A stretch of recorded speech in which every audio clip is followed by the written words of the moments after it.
欢喜艺农来看国家交响乐团甲台政电文教基金会启动教育的计划。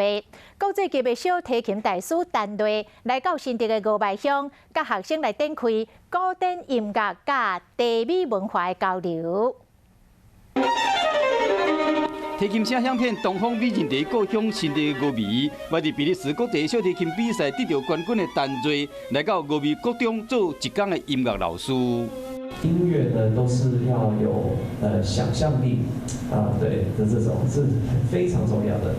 提醒囡仔唔通因为第一限制对艺术冷漠。音乐课结束后，换学生做老师，甲旧年拢住伫国外的陈瑞分享台湾地道。哦，这个叫什么茶？东方美人茶。哇，好香哦！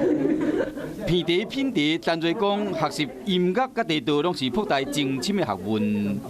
好像只是这样子泡茶很简单，就像人家看到拉琴很简单，但是不简单。我觉得说这个也是要像练琴一样，要多练。